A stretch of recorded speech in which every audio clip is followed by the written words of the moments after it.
नमस्कार, fast and facts देख रहे हैं आप। मैं हूं आपके साथ अदिति अवस्थी, मेरे साथ है सचिन अरोड़ा। दिखाएंगे तमाम खबरें पूरी रिसर्च के साथ। लेकिन रुक कर लेते हैं। सबसे पहले जो बड़ी खबर है, श्रीनगर के सेमपोरा में आतंकी हमला हुआ है। यहां पर पंथा चौक में आतंकियों ने सीआरपीएफ के काफिले पर हमला किया है।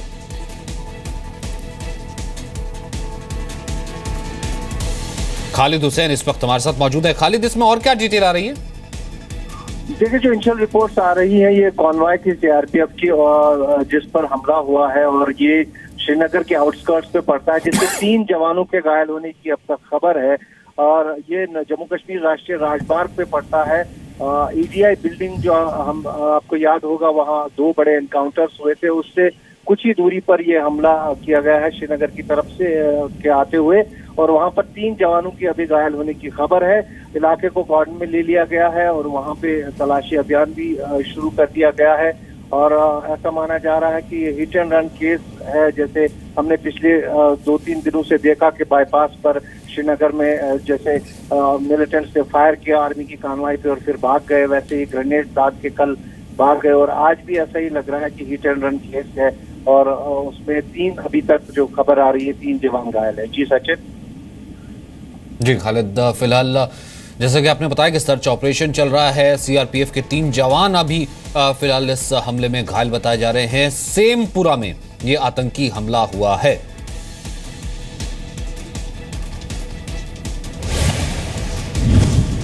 और पाकिस्तान ने 24 घंटे के अंदर जम्मू कश्मीर में 2 बार सीजफायर का उल्लंघन किया है। सेना ने भी इसका करारा जवाब दिया। बॉर्डर पर पाकिस्तान की तरफ से सुबह 10 बजे करीब जम्मू के पुंछ में और उसके बाद जम्मू के दिगवार सेक्टर में भारी फायरिंग की गई। भारतीय चौकियों को निशाना बनाते हुए पाकिस्तान की ओर से मोर्टार दागे गए। कई मोर्टार गांवों में भी गिरे। सुरक्षा बलों ने भी फायरिंग का जवाब फायरिंग से दिया। आज सुबह पाकिस्तान की सेना ने 2 जगहों पे अनप्रोवोक्ड सीजफायर वायलेशन किया है। पहला जो है पुंछ सेक्टर में 9:30 बजे सुबह, और दूसरा जो है 10 बजे सुबह बीजी सेक्टर में किया है। मोटार के गोले, ऑटोमेटिक और स्मॉल आर्म्स का फायर जो है वो कर रहे हैं। अभी तक हमारी कोई भी जान माल की कोई भी नुकसान नहीं हुआ है और सीजफायर वायलेशन जो है जारी है। बॉर्डर पर फायरिंग के मद्देनजर दिल्ली में गृह मंत्री राजनाथ सिंह ने आपात बैठक बुलाकर हालात की समीक्षा की। बैठक में एनएसए और गृह सचिव के साथ खुफिया एजेंसियों के अधिकारी भी शामिल हुए। इस बीच कल नौहट्टा में आतंकी हमले में शहीद हुए जम्मू कश्मीर पुलिस के जवान शमसुद्दीन को आज श्रीनगर में श्रद्धांजलि दी गई। थाने पर ग्रेनेड हमले में सीआरपीएफ के 14 जवान घायल हो गए थे। एलओसी और अंतर्राष्ट्रीय सीमा पर 26 नवंबर 2003 से युद्ध विराम है। 29 सितंबर 2016 को सर्जिकल स्ट्राइक के बाद से पाक 110 से ज्यादा बार युद्ध विराम तोड़ चुका है। पाकिस्तान ने 2016 में 449 बार युद्ध विराम का उल्लंघन किया। पाकिस्तान ने 2015 में 400 से ज्यादा बार युद्ध विराम तोड़ा था। सीजफायर उल्लंघन की दोनों घटनाओं में किसी सैनिक के हताहत या घायल होने की खबर नहीं। जम्मू कश्मीर के बारामूला की जेल में कैदियों के पास से 14 मोबाइल फोन बरामद हुए हैं। 2 मोबाइल आतंकी मसरत आलम के पास भी मिले। ये मोबाइल सबूत है कि जेल में बंद होने के बावजूद आतंकी कितनी आसानी से पाकिस्तान में बैठे अपने आकाओं से बराबर संपर्क में बने हुए थे। कश्मीर में कब और कहां पत्थरबाजी करनी है और कहां आतंकी हमलों को अंजाम देना है, सारे निर्देश इन्हीं मोबाइल फोन्स पर आते थे। बारामूला जेल में बंद आतंकी मसरत आलम के पास से भी 2 मोबाइल मिले हैं। ये भी खुलासा हुआ है कि मसरत आलम जेल के अंदर बैठकर व्हाट्सएप और सोशल मीडिया के जरिए पत्थरबाजी का नेटवर्क चला रहा था। गृह मंत्री राजनाथ सिंह संसद में पहले ही बयान दे चुके हैं कि घाटी में नौजवानों को व्हाट्सएप के जरिए पत्थरबाजी के लिए उकसाया जा रहा है। गृह राज्य मंत्री किरण रिजिजू ने जम्मू कश्मीर सरकार को इस मामले पर ध्यान देने की सलाह दी है। पाकिस्तान में कुछ एक ग्रुप है ऐसा, सोशल मीडिया के माध्यम से डिफरेंट एप्लीकेशंस का प्रयोग करके ये बराबर भीड़ को इकट्ठा करने की ये कोशिश की जाती है, जिसमें व्हाट्सएप और फेसबुक इन सब सारी चीजों का प्रयोग किया जाता है। देखिए वो राज्य सरकार है ना, तो डिटेल्स जो भी ग्राउंड पे जो डिटेल्स हो रहा है वहाँ पे राज्य सरकार से आप लोग पूछताछ करना चाहिए। राज्य सरकार बताएंगे क्या है, हम लोग तो इतना डिटेल पे राज्य सरकार का वहाँ पे हस्तक्षेप नहीं करते हैं। सर्च के दौरान हमें 14 मोबाइल फोन्स वहाँ से रिकवर हुए और कुछ इंक्रीमेंटिंग मटेरियल भी बरामद हुआ। और मोस्टली ये जो चीज़ें हैं जो कम्युनिकेशन डिवाइस है उन लोगों से बरामद हुई है जो स्टूल पेल्टिंग या इसके इन्वेस्टिगेशन में या मिलिटेंट एक्टिविटीज़ में इन्वॉल्व थे। अब इन मोबाइल फोन्स को हम मोबाइल फॉरेंसिक एनालिसिस के लिए भेज रहे हैं और एफआईआर ऑलरेडी लगा हुआ है इसमें। आतंकी जेल में मोबाइल के जरिए पाकिस्तान के संपर्क में है। जेल से जब्त मोबाइल फोन्स में पाकिस्तान के कई नंबर मिले हैं। जेल के अंदर से आतंकी किताबें भी मिली हैं। कश्मीर के नौजवानों को रुपए देकर पत्थर फेंकवाए जाते हैं। 14 मोबाइल मिलने के बाद जेल के कर्मचारियों के भी आतंकियों से जुड़े होने का शक जताया जा रहा है। हिमाचल प्रदेश के सीएम वीरभद्र सिंह का दिल्ली में फार्म हाउस सील कर दिया गया है। आय से अधिक संपत्ति मामले में घिरे वीरभद्र सिंह पर ईडी का शिकंजा और कस गया है। प्रवर्तन निदेशालय ने दिल्ली के महरौली में वीरभद्र का जो फार्म हाउस सील किया है वो वीरभद्र के बेटे की कंपनी के नाम पर लिया गया था। इस फार्म हाउस की कीमत करीब 6 करोड़ रुपए बताई जा रही है, लेकिन कागजों में इसकी कीमत महज 1 करोड़ 20 लाख रुपए दिखाई गई है। आरोप है कि फार्म हाउस को खरीदने के लिए काले धन का इस्तेमाल किया गया। बीजेपी ने आज शिमला में वीरभद्र के घर पर प्रदर्शन करके उनके इस्तीफे की मांग की। वहीं वीरभद्र ने कहा कि उनके साथ साजिश हो रही है, लेकिन वो डरेंगे नहीं।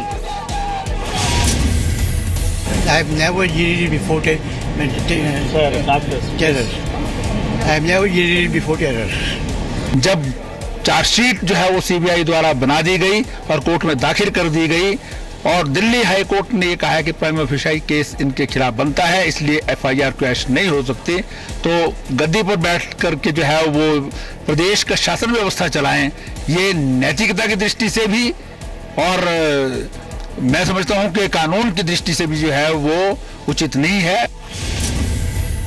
वीरभद्र सिंह और उनकी पत्नी पर आय से अधिक संपत्ति का आरोप है।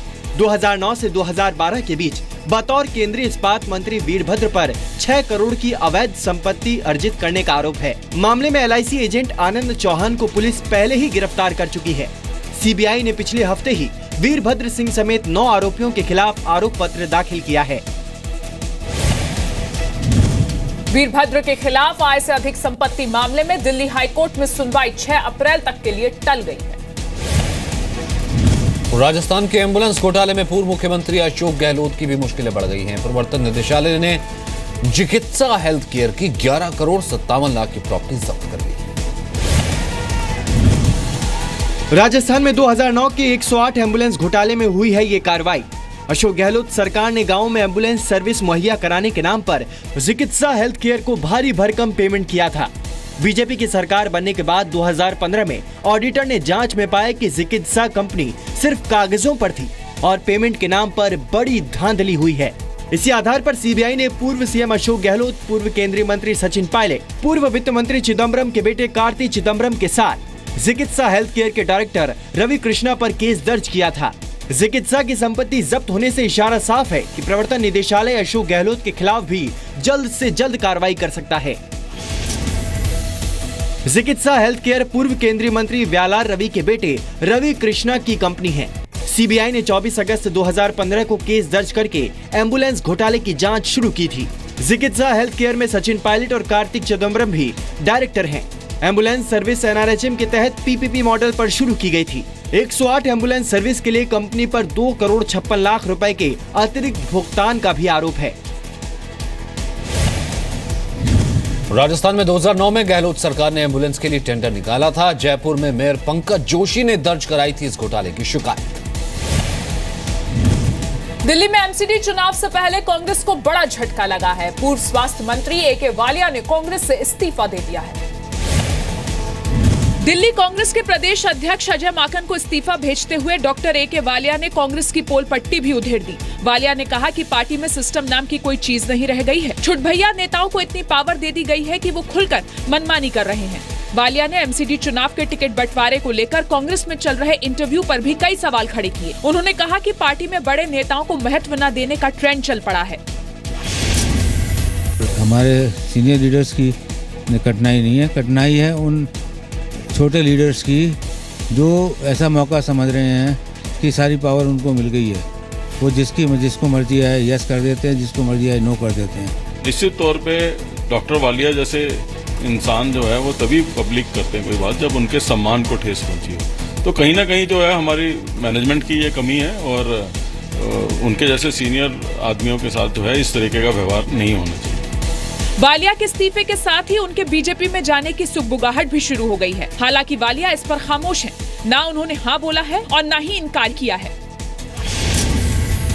ए.के. वालिया दिल्ली की शीला दीक्षित सरकार में वित्त, स्वास्थ्य और शिक्षा मंत्री रह चुके हैं। वालिया लगातार 4 बार विधायक रहे हैं। 1993 में पहली बार लक्ष्मीनगर से चुनाव जीते थे। वालिया की नाराजगी की बड़ी वजह उनके क्षेत्र से बाहरी व्यक्ति को चुनाव टिकट देना भी है।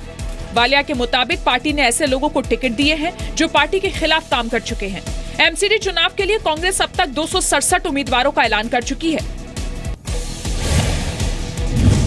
हालांकि वालिया का इस्तीफा अभी मंजूर नहीं हुआ है। इस बीच शीला दीक्षित के एक और करीबी दिल्ली के पूर्व विधायक अमरीश गौतम ने कांग्रेस छोड़कर बीजेपी शामिल कर ली। एयरसेल मैक्सिस डील में सीबीआई ने पूर्व वित्त मंत्री पी चिदम्बरम के खिलाफ जांच शुरू कर दी है। सुप्रीम कोर्ट ने सीबीआई से 2 मई तक स्टेटस रिपोर्ट देने को कहा है। एयरसेल मैक्सिस डील में प्रवर्तन निदेशालय ने आज पूर्व वित्त मंत्री पी चिदम्बरम की कथित भूमिका से जुड़ी जांच की स्टेटस रिपोर्ट सुप्रीम कोर्ट में दाखिल की। चिदम्बरम पर फॉरेन इन्वेस्टमेंट प्रमोशन बोर्ड के नियमों का उल्लंघन करते हुए कैबिनेट की मंजूरी के बिना डील को मंजूरी देने का आरोप है। इससे पहले बीजेपी नेता सुब्रमण्यम स्वामी ने कोर्ट को जानकारी दी कि सीबीआई मामले की जांच कर रही है।